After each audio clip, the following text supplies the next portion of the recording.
vez estamos aqui em mais um programa do Multivisão, que tem como missão trazer a luz do conhecimento, compartilhar a luz do conhecimento ou compartilhar o pão. E hoje eu estou aqui com a minha amiga Patrícia, lindíssima, maravilhosa, muito bom estar com você. Eu mesma estou encantada, né? E eu tenho uma grande motivação para falar com você hoje sobre essa história que eu mesma não sei bem exatamente as perguntas que vou fazer, mas eu vou deixar fluir do meu coração. A Patrícia é escritora. Ela é autora de alguns livros, está lançando um livro agora que é a Saga dos Bravos, é? Saga de Bravos. Que é uma ficção, é um romance sobre as motivações espirituais por trás da história do Ocidente. Que bom, hein? Então nós temos muita coisa para aprender sobre isso. E ela é psicóloga também, né? Então nós vamos fazer assim uma boa salada de fruta, mas bem alcalina, viu? Bem, vamos começar, Patrícia, falando o seguinte, pedindo para você me explicar o que é milenarismo, né? E como que essa filosofia motivou Colombo, os reis portugueses e a própria descoberta do Brasil. Tem uma motivação espiritual por trás de todo o movimento político português, desde a época de Dom Dinis até a época da descoberta do Brasil, né? Não tem como você avaliar os governantes de um país, a história do país, só do ponto de vista econômico, que é a forma como a gente recebe a história da descoberta do Brasil, que existia uma motivação econômica de continuar crescendo e continuar procurando novos lugares para achar especiarias e que aquilo seria uma única motivação. Só que isso é uma inverdade, porque existia um movimento filosófico, né, de um grande teólogo da época que se chamava Giacomo de Fiore, que é um filósofo que vai influenciar São Francisco, Santo Antônio de Pádua, vai influenciar Lutero, ele vai influenciar Dante, na época Giacomo de Fiore, e o nome que eles chamavam a Divina Comédia era o Apocalipse Giacomita, porque era baseado no pensamento de Giacomo de Fiore, né? E ele faz uma interpretação do Velho Testamento e do Apocalipse de São João, e ele cria a ideia de que haveria 1000 anos de felicidade na Terra, depois de um período de muita turbulência e antes do julgamento final. E essa seria uma era em que as pessoas viveriam com Cristo, uma idade de ouro, uma era do Espírito Santo, né? Então o milenarismo, ele preconizou a idade de ouro, ou aquilo que os espíritas chamam de que o Brasil é a pátria do Evangelho, o berço do terceiro milênio, é isso? Olha, essa é uma interpretação minha, né? Porque esse é um movimento do século XII. Então, eles diziam que um dia ia chegar a Cidade de Ouro. Eu acho que a Cidade de Ouro é agora, você também. Eu também. Mas é uma pergunta aberta, né? Não tem como a gente dizer agora e acabou, né? Então, assim, eu acredito que a gente está vivendo essa era do Espírito Santo. Mas essa é uma interpretação minha, né? Os filósofos que acreditavam na época, né, que seguiram na época, achavam que eles estavam perto dessa era e que eles tinham que começar a viver para essa expectativa como se Cristo fosse chegar, então que eles tinham que se preparar para isso. Mas sabe o que eu acho muito interessante na sua fala, Patrícia? É que existe uma tendência a olhar só para o lado material e para o lado econômico, e às vezes nós esquecemos que tudo é motivado pelo plano, pelas inteligências criadoras, nos inspirando a viver um novo nível de consciência, porque trata da evolução da humanidade, né? Mas o enfoque fica sempre como aquele enfoque, o enfoque na parte econômica, como se a motivação fosse o dinheiro. Né? E aí eu até gostaria que você abordasse agora pra gente um pouquinho dessa questão que existe um programinha, um vírus instalado, né? Eu sempre faço essa associação, um vírus instalado no computador brasileiro, né? De que nós viemos do Zé Povinho, né? Que as pessoas que vieram para o Brasil eram, digamos assim, a ralé, e de repente você vai descortinar pra gente um outro lado. Quem foi e quem eram esses seres que vieram para cá inspirados por essas motivações para dar início a essa nova nação, ou dar continuidade, não sei, a essa nova nação? Eu acho que tem uma história que, assim, a história secreta do Brasil, porque é a história que não é contada, né? E é muito bom a gente pensar que existem várias versões da história, né? Então a gente aprende na escola uma versão dessa história.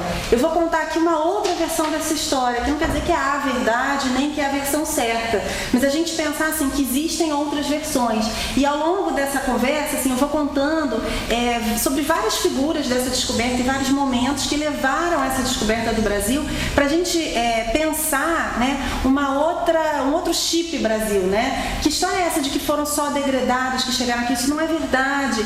Esses milenaristas, que eram também depois festeiros do divino, foram perseguidos pela Inquisição, foram presos e foram jogados no Brasil, né? Os cristãos novos também na época da colonização... Que eram idealistas, né? Eram idealistas, né? Na época da colonização do Brasil, que o rei era Manuel I, ele vai fazer uma aliança com Torquemada, que é um dos piores inquisidores da história, porque ele casa com a rainha da Espanha, né? Então, eles começam a perseguir os judeus dentro do território português, né? Chegam a ponto até de fazerem um massacre dos judeus. Então, os cristãos novos vão progressivamente migrando mais e mais e mais para o Brasil, né? E existiam aventureiros também que vinham para explorar e para fazer dinheiro. Sempre tem essa parcela. E existia também uma motivação missionária dos jesuítas, né? Por exemplo, o padre Antônio Vieira chega no Brasil e escreve um livro que chama Quinto Império, a História do Futuro. Uau. Ele acredita que nas missões... Em que ano? Na época da colonização, mas das primeiras pessoas a chegar, nos primeiros anos da colônia, são os jesuítas, né? E Padre Antônio Vieira, os primeiros jesuítas que vêm para o Brasil em 1500, né? 1520, 1514, não sei a data exata, mas por volta de 1500. E aí ele escreveu um livro chamado O Quinto Império. O Quinto Império, a História do Futuro. Porque a gente, assim, já que a gente está falando de história, né? Eu não estou elogiando as missões, mas a gente sabe que às vezes a inspiração divina que a gente tem é muito diferente do projeto que é realizado. Porque o projeto vai ser realizado por homens, com as suas falhas, com as suas limitações, né?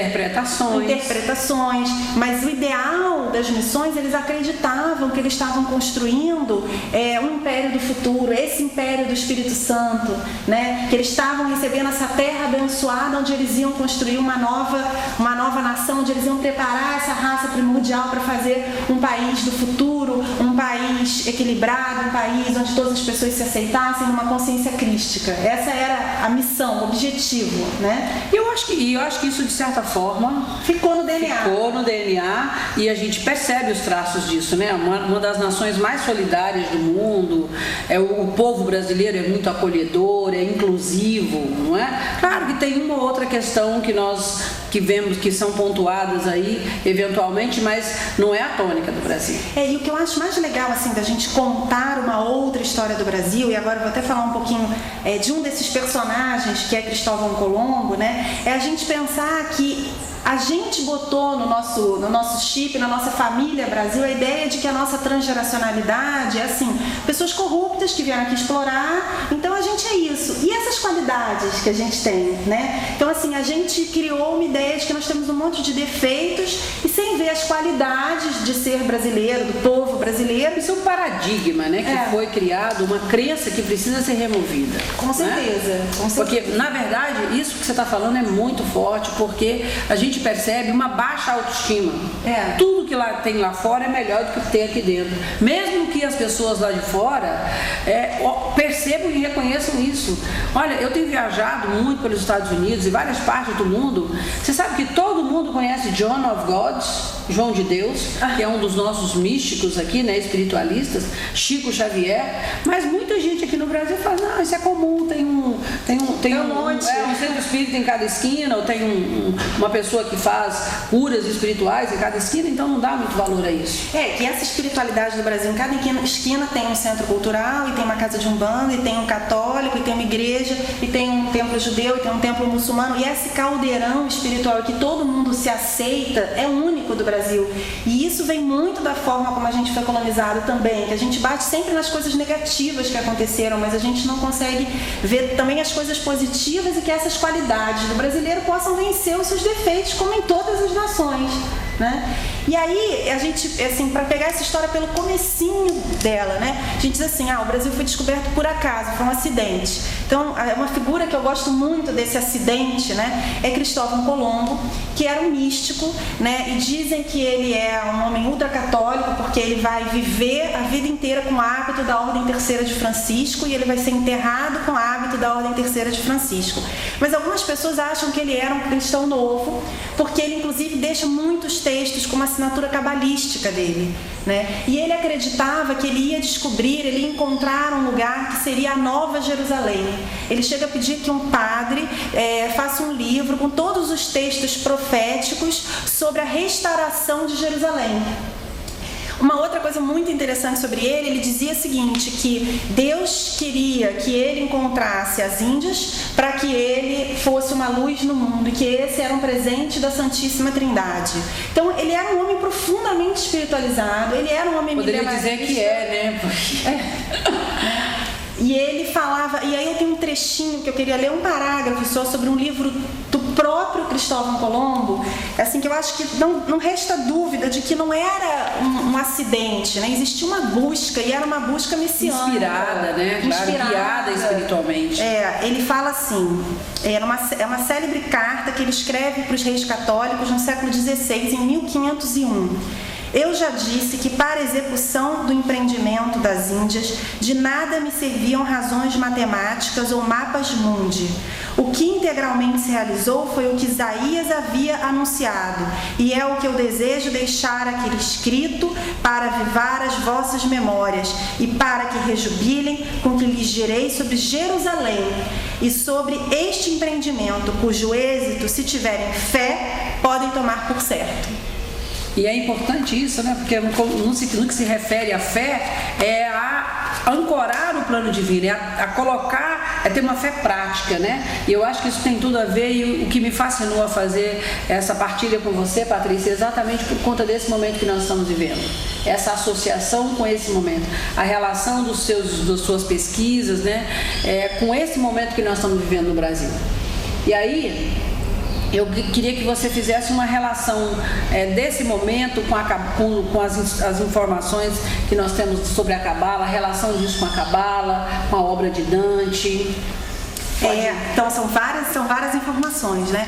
Eu vou começar pela obra de Dante, que Dante é muito inspirado em Giacomo de Fiore. Giacomo de Fiore tinha uma teoria que era sobre a terceira idade, que seria no terceiro milênio, que é onde nós estamos, né? Ele dizia que a gente tinha vivido a era do pai com Moisés, que a gente tinha vivido a era do filho com Jesus, e que num momento de maturidade espiritual nós íamos viver a era do Espírito Santo, né?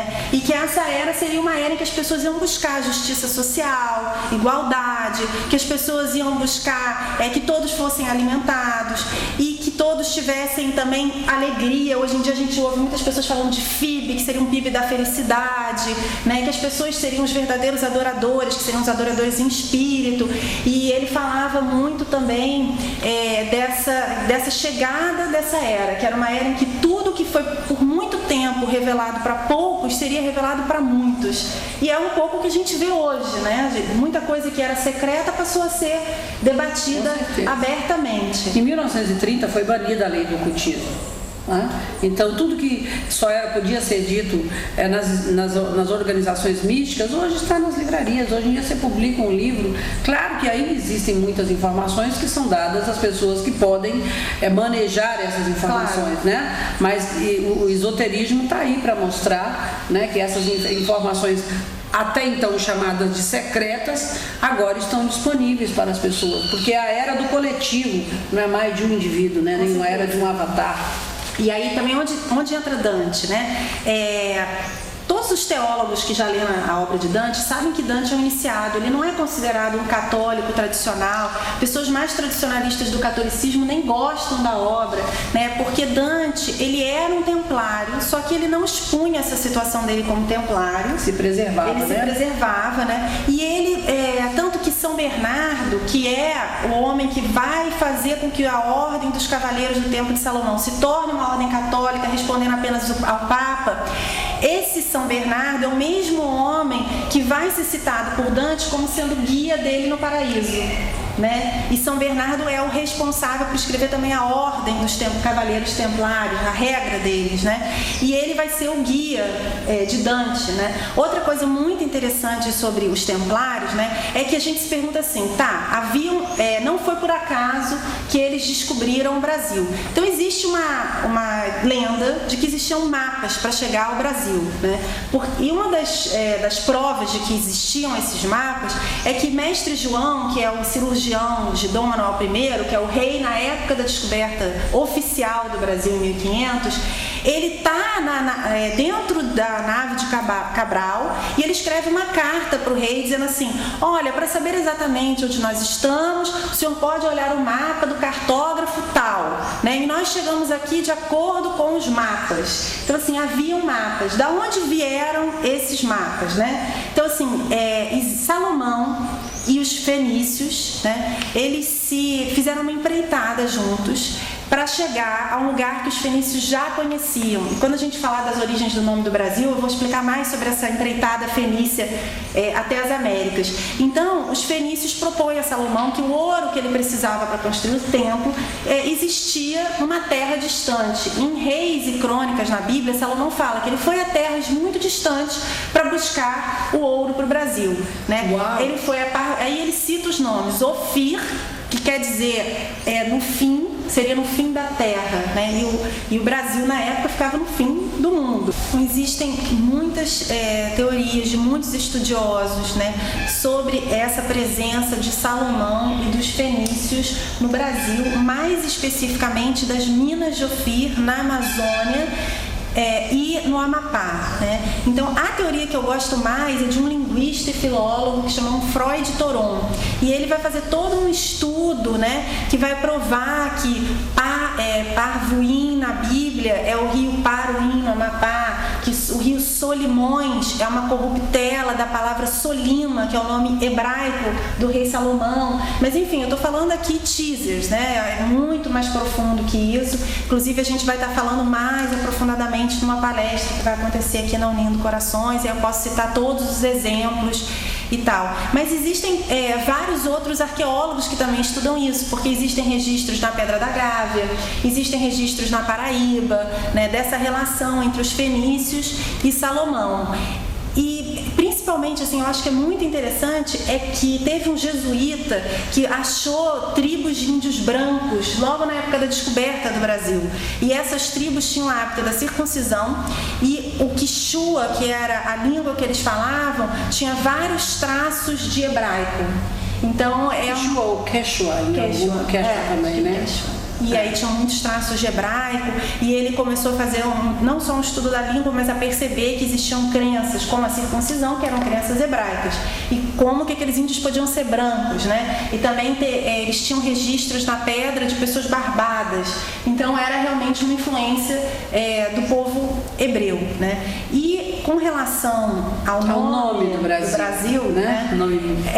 É que são tantos anos de história, né? E são tantas histórias que envolvem descoberta, que nada que a gente fala desse assunto consegue ser rapidinho, uma mensagem rápida. Claro. Né? Mas nós teremos outros programas. Eu acho que esse assunto é o assunto do momento. É importante compartilhar essa experiência sua, né? A primeira pessoa que eu conheço que me traz descortina um novo horizonte a respeito da história do Brasil, que é um trabalho que nós fazemos muito aqui na Unindo Corações, fazemos muitas vibrações, muitas orações, estamos envolvidos com isso, mas sem conhecer esse lado da história.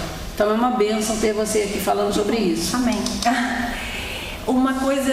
O nome. Tá. Então a gente tem várias teorias sobre o nome do Brasil, né? Primeiro, existiam muitos mapas, né, antigos, antes de 1500, que falam da ilha mítica de Rai Brasil ou Brasil, né? O Eduardo Bueno... Rai ou Brasil ou Rai Brasil, né? Então, assim, o Eduardo Bueno diz que Brasil viria de Bres, que virou Bless, que seria abençoado, terra abençoada.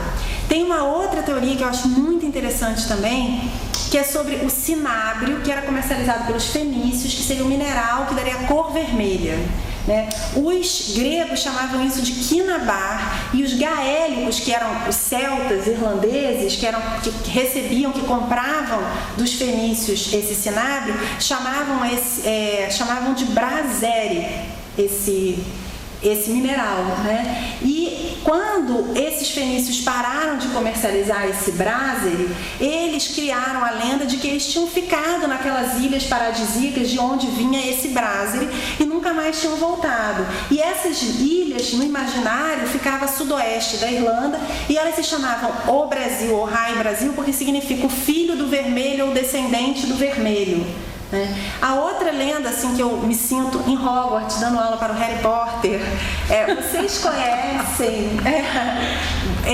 existia um druida que era um mago Cid, ou seja, ele era um mago do mundo encantado, do mundo Cid, que ele se chamava Brezeri Alterland. E Brezeri Alterland era o senhor do mundo para eles. E ele morava na ilha de Brezeri, que era na ilha abençoada de Brezeri, que seria o Brasil, né? E essas são as teorias celtas, né, da origem do nome Brasil. A teoria hebraica eu acho ainda mais interessante e provavelmente mais, para mim, a teoria que eu acho mais provável, né? Existia um comércio intenso de pau-brasil na época do descobrimento, e existem até algumas provas documentais, alguns estudos de alguns historiadores, de que os cristãos novos dos Açores já vinham ao Brasil, recolhiam o pau-brasil e comercializavam antes de 1500 também. E era muito comum na época você dar o nome do país segundo a mercadoria mais comercializada no país. Então os ingleses comercializavam turkey, que vinha da Turquia, né? Então as pessoas falam que como o pau chamava Brasil, virou o Brasil, né? Só que existe uma série de associações místicas com esse nome, Brasil, que em hebraico, né, seria Brázeri, que é o pau-ferro ou a madeira judaica, os outros dois nomes que se dava ao pau-brasil. Então, Brázeri, como não é vocalizado o hebraico, a gente teria as consoantes B, R, Z e L. BRZL são as 4 letras, o acróstico dos 4 nomes das mulheres de Jacó: Bilá, Lia, Zilpá e Raquel. E elas são as mães das 12 tribos de Israel, né? Existe aí eu nem vou entrar nisso, mas existe todo um estudo histórico de como as 10 tribos perdidas teriam descendentes que acabaram virando índios no Brasil.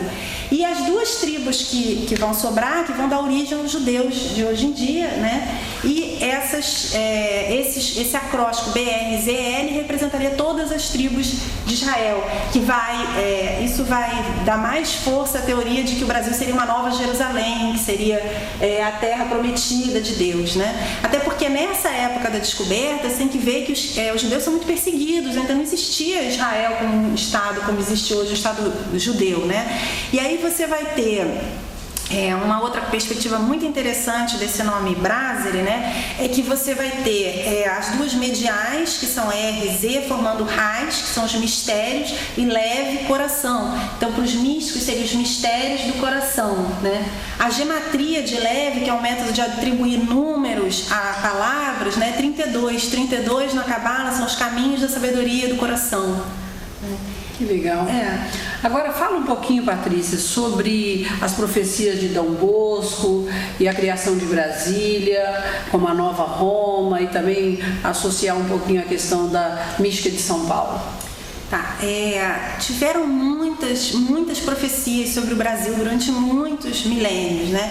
Então, Dom Bosco era um italiano que tinha muitas visões, um santo, um monge, né? E ele teve uma visão que ele dizia de uma terra maravilhosa, que seria a terra de Jeremias, de onde fluía o leite e o mel, e que entre o grau 15 e 20, e aí eu não sei se é longitude, latitude, mas entre os graus 15 e 20 havia um vale que se colocava de tal forma que dele nascia um lago, né? E JK, por causa desse sonho, dessa profecia, decidiu que ele faria Brasília, né? E ele decidiu que ele ia fundar Brasília no mesmo dia de Roma, na hora zero. Então, eu acho que é legal a gente falar sobre isso, porque é aquilo que a gente estava falando antes. O brasileiro é um povo muito sem autoestima, um povo que não conhece sua história, que não estuda, nem estuda a sua história, nem conhece a sua história, e quando conhece, assim, conhece uma versão dessa história. Não estou dizendo que essa minha versão é a versão que agora temos que adotar, mas é só a gente pensar que história tem muitos pontos de vista, claro. Inclusive esse ponto de vista, que pode até estar errado, mas é um ponto de vista, né? E é uma nova forma também da gente ver o Brasil por uma perspectiva de mais autoestima, né? Que é uma história tão fascinante a do Brasil, por que a gente desconhece tanto ela? Eu acho que é maravilhoso nesse momento, Patrícia, porque é o momento em que cada um precisa assumir o seu lugar, porque sair do mal falar, do julgar, não, o problema está lá em cima, está lá em Brasília, e cada um assumir sua responsabilidade. Nós temos uma responsabilidade individual nas transformações do Brasil. A transformação começa com cada um de nós. E se nós não conhecemos a nossa história, se nós não queremos saber de política, então pessoas incapacitadas continuam governando o Brasil. Enquanto esse for o pensamento da maioria dos brasileiros, enquanto nós não quisermos tomar partido, quer dizer, tomar partido não, tomar o nosso lugar, não é? Assumir o nosso lugar, como nós vemos hoje nessas grandes manifestações. Então eu acho que conhecer a história do Brasil, eu digo isso para você porque eu costumo cantar o hino nacional na nossa empresa, aqui na comunidade, em todos os lugares que eu vou, mesmo quando eu vou trabalhar com constelação, e às vezes as pessoas falam: Eunice, há muitos anos que eu não canto o hino nacional, nem lembro mais. Né? Então só por isso a gente vê que muita gente, os brasileiros não sabem cantar o hino da sua própria nação, uma parcela dos brasileiros, obviamente, não estou generalizando, né? Imagine a história, se nós não sabemos nem cantar o mantra da nossa nação, imagine a história. Eu acho que esse momento é propício para falar sobre isso. Eu tenho certeza que esse livro seu já é um sucesso. Amém. Né? Mas vamos lá a essa história. Deixa eu só fazer uma outra perguntinha. Você já fez algum estudo? Porque a eubiose fala muito sobre isso. Você conhece o trabalho da eubiose? Que é uma organização mística. Eles têm uma sede numa cidade aqui, eu acho que é em Minas Gerais, se não me engano, não sei se é em São Tomé, e eles têm todo um trabalho a respeito da história do Brasil. Eu acho que vale consultar, mas porque eles falam muito sobre o plano divino do Brasil. Eu já tive alguns palestrantes aqui falando sobre isso, mas vamos falar um pouquinho, vamos terminar a questão de Brasília. De JK, que é um místico. São Paulo também tinha uma teoria que não era sobre o Brasil, né? Aí é aquilo que a gente está falando. Eu sou uma contadora de história e eu acho que as histórias, quem conta história não conta uma história porque você vai aprender agora a minha verdade, né? Os bons livros te levam a ler vários outros livros e formar a sua própria visão, né? As boas histórias te levam a várias outras histórias e pesquisas e estudos que você vai formar a sua própria visão. Eu acho que assim, o grande objetivo de contar essa história, né? Apesar de que eu escrevi uma ficção, é sempre para mim contar uma história, gerar, pode ser criança, pode ser adulto, pode ser velho, é gerar na pessoa uma busca pela sabedoria. Né? E é muito legal a gente pensar em sabedoria na era do Espírito Santo, porque um dos dons do Espírito Santo é a sabedoria. Né? E a sabedoria, ela não é nenhuma verdade, ela não é nenhuma resposta. A sabedoria é você se abrir para encontrar uma resposta no sagrado. E é um encontro único, eu não posso te ensinar isso. Né? A sabedoria, ela é sempre a pergunta: o que é isso? Né? Para que você se abra para um encontro. Salomão, já que a gente falou tanto dele, ele falava: quem encontrar a sabedoria, encontrará a vida e o favor de Deus.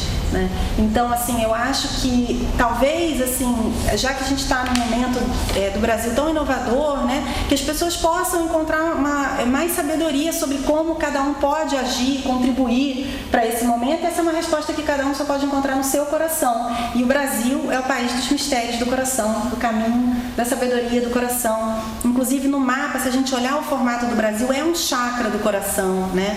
Com certeza. O Papa ontem falou que o jeito de chegar aos brasileiros era através do coração. Né? Achei linda essa parte, muito. Ele falou exatamente sobre isso. Eu acho que essa é uma marca do povo brasileiro. Já que a gente está falando, temos defeitos que temos que superar, mas também temos qualidades maravilhosas que precisamos enaltecer. Eu acho que aqui realmente a pátria do caminho do coração. Né? E tantos outros atributos na nossa nação, né? Quantas riquezas, quantas coisas. Olha, eu achei fantástico. Eu cheguei em Medford, nos Estados Unidos, e voei num avião brasileiro. Eu falei: que luxo, um aviãozinho pequenininho, mas brasileiro. Então nós temos tantas coisas, mas eu acho que o principal que nós temos é o nosso povo. E eu fico muito feliz que essa profecia, a despeito de todo esse desconhecimento, ela está se cumprindo. Muitas pessoas perguntam: quem está por trás dessas manifestações que estão acontecendo? Qual é a cara dessa pessoa? E eu sempre respondo: é a consciência coletiva. Esse movimento, né, que começa a tomar uma posição no Brasil, dá um passo sereno, tranquilo, ou começou com um grande alvoroço, mas que entramos no estado de serenidade. Eu tenho certeza que é uma fase que está dentro da ordem, porque essa revolução não é uma revolução de armas, é a revolução do conhecimento. Hoje nós temos a internet, as pessoas têm acesso ao conhecimento, nós temos Patrícias de Luna na nossa vida para nos contar histórias, e vocês sabem que um dos meus grandes mestres, né, que é o Bert Hellinger, ele ensina e ele nos ensina que nós podemos fazer grandes transformações através dos contos, através das histórias. É um segredo, você faz a conexão sem você dizer nada, você passa uma mensagem subliminarmente e a alma que está conectada simplesmente é linkada naquele momento, sem que você toque, diretamente faça uma abordagem em relação a esse assunto. E aí, assim, você estava a qualquer assunto, claro. Eu falei isso tudo para falar de São Paulo, porque eu queria dizer que eu vou falar a profecia de São Paulo, e vou dizer que eu estou dando a minha interpretação, né? Assim como tudo que eu estou contando aqui são histórias, né? E a minha visão em cima dessa história, né? E de outros historiadores também que estudaram comigo, me passaram suas pesquisas e tal. Então, São Paulo, o apóstolo, ele tem uma teoria de que existiam cidades sagradas que eram berços de novas civilizações, e que essas cidades sagradas nasciam à beira de rios com a letra T. Então, realmente, a gente teve à beira do Tigre o Império Babilônico, o Império Medo-Persa ou Meso-Persa, agora não sei. A gente teve... Isso eu não posso te ajudar. Roma, o rio Tíberi, Inglaterra e o rio Tâmisa. E aí, assim, eu lanço a pergunta, né? Não é uma resposta, né? Por que não São Paulo à beira do Tietê, né? E acho que o que é muito legal também é que tinha o fundador da Escola da Sabedoria, junto com Jung, falava que uma nova orientação para a humanidade ia nascer em São Paulo a partir dos anos 60. Né? Uma orientação para a Idade de Ouro, uma orientação de uma nova semente para a humanidade. Como é que começou tudo isso, Patrícia? Eu acho que eu ia falar que é o karma, mas já me falou que é um dharma, então um dharma, recebi essa missão. Eu estava morando em Londres, né, e estava escrevendo um programa para TV sobre arqueologia bíblica, e era sobre Apocalipse. E aí eu descobri essas teorias do milenarismo, de Giacomo De Fiore, da terceira idade, fiquei muito fascinada com isso. E assim, eu comecei a querer estudar essa perspectiva espiritual por trás de motivações históricas, né? E aí uma pesquisa foi puxando a outra, e aí comecei a estudar templários, cátaros, celtas, né? Toda essa descoberta do Brasil, né? As histórias de Salomão e da vinda dele para cá com os fenícios. E aí uma coisa foi puxando a outra. E também, assim, eu fui conhecendo muitos pesquisadores, porque se eu tivesse que pesquisar isso tudo sozinha, eu ia escrever esse livro muitas vidas, né? Então, assim, eu acho que realmente eu tinha que fazer essa pesquisa. Acho que quando a gente põe a nossa atenção em alguma coisa, aquilo flui, né? E eu queria pesquisar. Você atrai, né? Você coloca a sua atenção, o universo atrai. Dois em especial eu queria até, assim, mencionar, que um é a Jane Glassman, que fez um doutorado sobre esse tema e escreveu um livro que chama História Secreta das Palavras, que, imagina, ela fez um doutorado, então ela já me entregou tudo super mastigado, né? E outro também é Cláudia Pacheco, que tem um livro, A História Secreta do Brasil, que foi, pra mim, assim, ela deu uma boa organizada, quase que um resumo pra mim, e ela tinha uma referência de um monte de livros sobre o assunto no livro dela, e aí eu fui atrás desses livros todos. Mas, assim, mais até do que ler livros, foi o contato mesmo com pesquisadores desses diversos temas, pessoas que se dedicavam a estudar cátaros, templários, e que passaram essa informação para mim, né? Que dividiram suas pesquisas, e sempre assim, pesquisas históricas, mas também pesquisas vivenciais, né? Os celtas mesmo eu pesquisei muito, mas eu vivenciei muito também, fiquei um tempo em Glastonbury pesquisando, né? Então acho que e eu tenho um olhar também que, assim, eu tenho um olhar de quem pesquisou historicamente, mas como esse vídeo é para a comunidade Unindo Corações, então estou abrindo aqui que eu também tenho como eu vou dizer, uma predileção por essa história, por ela ter uma contrapartida também que é mística, né? Com certeza. Então, assim, eu até, assim, só para fechar, falando desse assunto que a gente vem conversando sobre o que seria, o que seria no Brasil nesse momento, qual a relação, né? Então, assim, eu acredito que a gente está vivendo a era do Espírito Santo, né? Eu também. E eu acho que não cabe assim a mim dizer, eu acho que as pessoas devem se comportar assim ou assado, ou ir para manifestação ou não ir, eu acho que o que a gente pode ter como um grande recurso nesse momento, né, é convidar o Espírito Santo a estar nas nossas vidas. Porque o Espírito transformador. Porque o Espírito Santo, ele não te invade, ele só pode vir se você convidar, né? E o Espírito Santo tem 7 dons que são muito úteis nesse momento que a gente vive, né? Vou mencionar eles rapidamente. A piedade, que tem esse nome piedade, que eu acho um nome horrível, mas na verdade significa que você se sabe filho de Deus, filho da fonte. Inclusive o Pai Nosso, né, em hebraico é Abba, e Abba é Pai e Abba é fonte. Então você sabe que você é um com a fonte, você conhece a misericórdia de Deus. É a fortaleza, que é o dom de você ser forte onde você é fraco, né? Você consegue a força que vem do Espírito. É o conhecimento e o conselho, né? Conhecimento é você poder enxergar com os olhos de Deus, o conselho é você poder pedir ao Espírito Santo uma orientação, né? A inteligência, que não precisa explicar, né? E já falamos 5, faltam 2. É um dom de cura também, não tem? Tem. Piedade, fortaleza. Dependendo da tradução, por exemplo, tem que fala o dom de falar a língua dos anjos, de falar com os anjos, são dons do Espírito Santo. São dons do Espírito Santo. Bem. E sabedoria, né? Sabedoria, que é bem importante também. Com certeza. E aí eu acho até, Eunice, que seria legal você falar um pouco sobre essa coisa de ancorar energia feminina no Brasil, porque a energia do Espírito Santo é uma energia feminina, né? Sobre a Amazônia. Então, quando nós estávamos conversando aqui nos bastidores, estava falando exatamente que em 1980 eu não me lembro exatamente o ano, agora me deu um branco. Mas nós recebemos a inspiração que nós deveríamos ir à Amazônia para fazer a ativação do templo do raio feminino sobre a Amazônia, o templo da força, poder e destemor do raio feminino. Quando eu recebi essa inspiração pela primeira vez, eu falei, ai meu Deus, em 2008, foi em 2007 e nós fomos pela primeira vez em 2008. Falei, meu Deus, mas como é que eu vou fazer isso? Eu não tenho a mínima noção, como é que eu vou parar na Amazônia? E tudo foi divinamente inspirado. Vieram 52 pessoas, 527, de 7 estados brasileiros. Então nós fomos com um grupo de 52 pessoas fazer esse trabalho na Amazônia.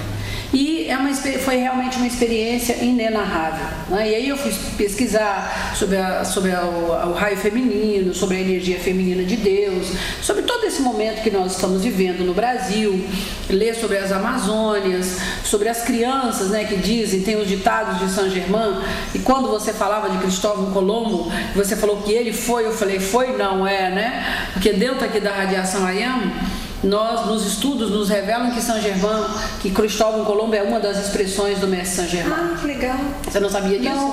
Uau! Então, que Cristóvão Colombo foi uma das expressões do mestre ascensionado Saint Germain nesse trabalho de direcionamento da humanidade rumo ao seu plano divino. Então, ele encarna em várias épocas específicas para mostrar o novo caminho. Então, ele estava certo quando ele falou que a Santíssima Trindade tinha escolhido ele para ir às Índias, para acender ele como uma luz do mundo. Exatamente. Que a gente está falando da fé em ação, né? Que às vezes você tem a inspiração e não acredita. Então, quer dizer, Exatamente, é isso até que eu coloquei nesse vídeo que nós colocamos aí na internet, que esse é o momento que eu acho que nós que temos fé, termos uma fé prática, a colaborar com a nossa transformação pessoal e colaborar para a grande transformação que o Brasil está passando, porque eu acho que a transformação é dentro, né? Então nós sempre fazemos já em eu acho que foi em 2006, 2007, nós fizemos um cerimonial aqui, um dia inteiro de ritual, nós reunimos 37 tradições diferentes num dia de orações pelo Brasil. Foi uma energia fantástica e regularmente nós fazemos essas práticas aqui na comunidade. Acho que é uma responsabilidade nossa vibrar, orar, mandar vibrações de luz e ver o plano divino, porque tem uma coisa muito tendenciosa, marcada já como gado marcado, né? É o Brasil, é o Zé Povinho, a baixa autoestima, a maledicência, né? A crítica, o julgamento, ao invés do tomar partido, do tomar responsabilidade, como nós estamos vendo agora. Vamos às ruas, pacificamente, de mãos dadas, não é a cara de ninguém, não é ninguém que está dirigindo, né? Mas a consciência coletiva. E para nós isso linka tudo que nós sabemos nos bastidores. Por quê? Porque essa era não é a era do guru. Essa era é a era do guru coletivo, da centelha crítica no coração de cada um de nós se posicionar, né? E dar a nota tonal do dia. Né? Dar um basta a certas coisas que foram importantes, sim, foram importantes até agora, mas que agora nós podemos fazer uma outra escolha, né? De criar o Brasil que nós queremos juntos, construir o Brasil, ao invés de delegar a uma minoria, a uma cúpula, decidir sobre o nosso destino. Né? Então eu acho que é um momento muito importante, por isso eu faço questão de compartilhar com todos vocês essa biblioteca viva, né? Que é a Patrícia, que nos trouxe esse ensinamento aqui maravilhoso, e eu espero que a gente possa falar disso muitas outras vezes, porque isso não é um assunto para 40 minutos, porque não é só ouvir sobre isso, né? Não é só o que a Patrícia não é só a história, isso é algo para a gente pensar e começar a buscar e a procurar e saber assim, qual é a minha participação nisso tudo. Mas eu queria que você desse só uma única palhinha mais para a gente, é o seguinte, falar do que Dante disse sobre o Cruzeiro do Sul. Isso é muito interessante. Então, como ele era um templário, né, e ele tinha acesso a toda a informação, né, sobre a vinda dos templários, inclusive para a América do Norte também, antes da descoberta das Américas, ele escreve num dos cantos do Purgatório que ele descreve a constelação Cruzeiro do Sul e fala que naquele momento ela estava sendo vista pela raça primordial, pelos nativos, né? E essa constelação não pode ser vista da Europa, ela só pode ser vista da América. Isso eu não sabia. É muito interessante. O Cruzeiro do Sul só pode ser visto da América? Ele não é visto da Europa, né? Então, ele descreve o Cruzeiro do Sul e avisa, olha, quem está vendo isso nesse momento são os nativos, a raça primordial. E é até legal você falar sobre a raça primordial que vai nascer na Amazônia, porque o que eu descobri estudando esses assuntos, né, como um assunto leva ao outro, quer dizer, eu comecei estudando o Apocalipse, o milenarismo, a terceira idade, Giacomo de Fiore, um padre, acabei, aí uma coisa levando a outra, eu fui estudar templários, cátaros, celtas, então assim, tudo está muito interligado. Né? Então assim, não tem nenhum lugar, nenhum especialista de Dante dizendo que a raça primordial a que ele se referiu é essa mesma que você me contou da Amazônia. Mas assim, como está tudo tão interligado na história, quer dizer, vale a pena a gente também pensar, ouvir essa história também, né? E linkar, e afinal de contas, nós somos os novos profetas, os novos visionários, e nós estamos escrevendo a história do Brasil. Né? Então talvez no futuro se refira a uma Patrícia de Luna que escreveu, que estudou, que leu, que não é? E nós somos partícipes ativos, nós somos protagonistas. Esse papel de vítima dos governantes, né? Ou vítima de alguém ou de algo, isso precisa ser limpo. Acho que a gente precisa realmente rever e assumir responsabilidade, saber assim, como que eu posso participar ativamente e ajudar a construir o Quinto Império. Tanto tem se falado sobre o plano divino do Brasil, que o Brasil é o berço da nova era, o Brasil é o celeiro espiritual do mundo, é a pátria do Evangelho, e também que nós estamos na era do Espírito Santo. Então eu quero pedir para a Patrícia dar uma palavra final aqui, compartilhar a sua visão e falar um pouquinho sobre o Espírito Santo, sobre esse momento, e qual seria a sua mensagem final para os nossos ouvintes ou telespectadores. Então, já que a gente está falando que a gente está na era do Espírito Santo, né, falar um pouco sobre o Espírito Santo, né, o que seria essa era do Espírito Santo, né? O Espírito Santo, ele não te invade, ele precisa ser convidado para entrar na sua vida, você precisa dar autoridade para ele, você precisa invocar ele, né? O Espírito Santo tem vários dons, mas assim, os 7 dons mais conhecidos do Espírito Santo são o temor a Deus, que não é ter medo de Deus, é você não querer na sua vida nada que te afaste da fonte. nada que te deixe longe ou desconectado de Deus.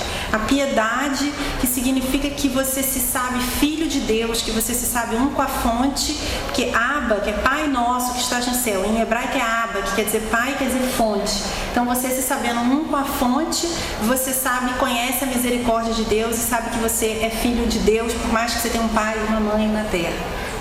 Aí você tem também a fortaleza, que é o espírito te tornar forte onde você é fraco. Aí você tem o conhecimento e o conselho. Conhecimento é você poder enxergar como Deus enxerga, é você saber que todas as coisas são criadas por Deus, um conceito muito importante no nosso mundo, que é você saber que a terra, a árvore, a natureza, os animais, eles são tão criados por Deus quanto nós, que as coisas que nós criamos no mundo também são criações de Deus através de nós, né? Eu acho que aí só abriria um parênteses para dizer que isso seria o dizer sim para a vida, né? Com certeza. Respeitar todas as formas, olhar o mundo de uma forma inclusiva, que é um dom do Espírito Santo. Com certeza. O conselho, que é assim, principalmente nesses momentos que a gente está vivendo, acho que a gente vive uma grande transição e a gente às vezes não sabe o que fazer, qual seria o papel de cada um, e você poder perguntar a Deus, né? Porque às vezes eu falo, se você fosse eu, se a Eunice fosse eu ia estar aqui perguntando para ela, e aí, o que eu faço? Né? Então, poder perguntar a Deus e receber o conselho através do Espírito Santo, essa energia feminina, né? E, eu já falei inteligência. Inteligência e a sabedoria. E como o Espírito Santo é uma energia feminina e de cura, e de transformação, né? Porque nós conhecemos dentro da radiação a faceta do Espírito Santo, uma das facetas do Espírito Santo, que é a chama violeta, que é essa energia capaz de fazer a transmutação, a quebra dos velhos padrões tão necessárias, né?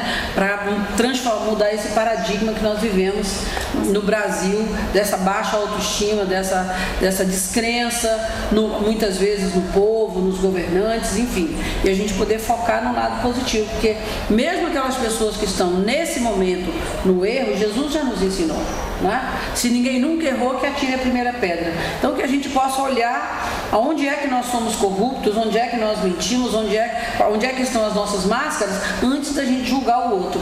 Com certeza. Porque os que nos representam, nós os elegemos para mostrar para o mundo aquilo que nós vivemos no nosso dia a dia. Eu sei que é duro dizer isso, é doloroso, muitas pessoas podem não aceitar, podem ficar muito zangadas, mas a realidade é essa. Com certeza. Né? Então, fechou com os 7 dons do Espírito Santo. Para a gente poder reescrever o Brasil, né? Fazer uma outra história do Brasil daqui para frente. Tanto do passado quanto do presente ou do futuro, né? Que a gente não seja mais o país do futuro, que a gente seja o país do presente, né? Porque assim, essa história de gigante adormecido que acorda é muito engraçado, porque nos contos de fada, a figura daquele que adormece é a figura do adolescente. Ele está dormindo enquanto ele está numa idade de maturação, né? Então, um gigante que acorda é assim, ele saiu do país da fantasia, ele agora acordou, ele é gente grande, ele não precisa ser gigante, ele é gente, cresceu um adulto e agora ele vai viver uma vida adulta, não é mais um adolescente. Então vai se comprometer com um novo país, né? Vai se comprometer com a mudança, não é os políticos roubam, não, mas qual a minha contraparte nisso, né? Eu não vou roubar, eu não vou ser corrupta, porque na Suécia você não tem políticos corruptos porque você tem menos pessoas corruptas, né? Então você tem menos pessoas para serem eleitas, irem lá e serem corruptas, elas não têm quem corromper, né? Então a gente precisa ser uma sociedade diferente, em vez de apontar assim, o que o político vai fazer pela gente, não, o que a gente vai fazer pelo país agora, que a gente não é mais adolescente, que a gente acordou, né? Ficamos muito tempo deitados em berço esplêndido, né? Não somos nem gigantes, nem anões, nem a bela adormecida, viramos gente grande. É isso aí, adultos, responsáveis, construindo o Brasil que queremos juntos, avançando na luz. Amém. Amém. Muito grata, Patrícia. Grata. Amei.